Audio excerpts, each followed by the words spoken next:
Music by Ram आदेश कुशवाहा।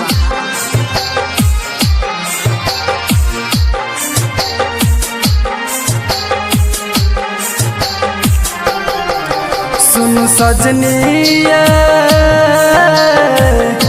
आही के भेला दीवाना हो। सुन सजनी आही के भेला दीवाना। जब से नैना चार भेलै दिल बेकरार भेलै। जब से नैना चार भेलै दिल बेकरार भेलै। कतहु नहीं लागै छै मनमा है। सुन सजनी आही के भेला दीवाना हो। सुन सजनी आही के भेला दीवाना। म्यूजिक बाय राम आदेश कुशवाहा।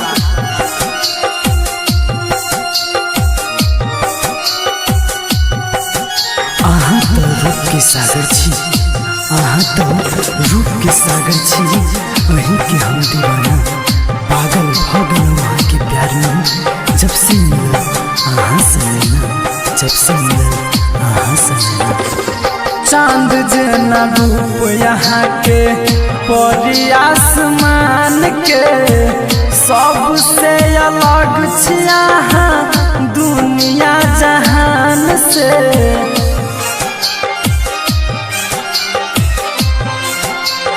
हो चांद जना रूप यहाँ के परी आसमान के।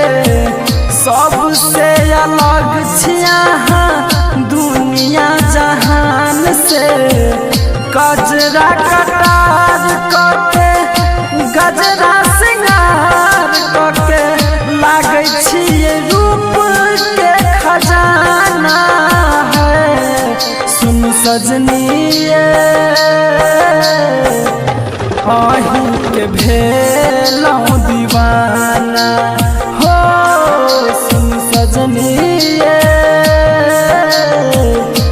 आही के भेला दीवाना। अहाँ की मुस्कान देख दिल धक धक हमर करैया। अहाँ की मुस्कान देख दिल धक धक हमर करैया।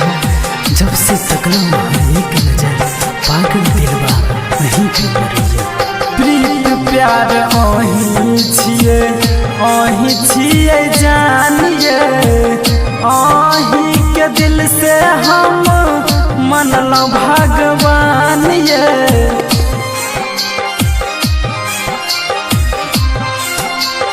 हो प्रीत प्यार आही छियै जानिए। आही के दिल से हम मनलौ भगवान ये।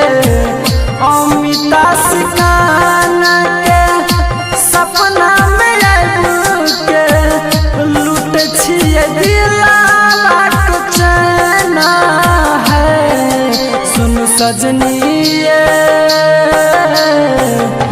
आही के भेला दीवाना हो। सुन सजनी आही के भेला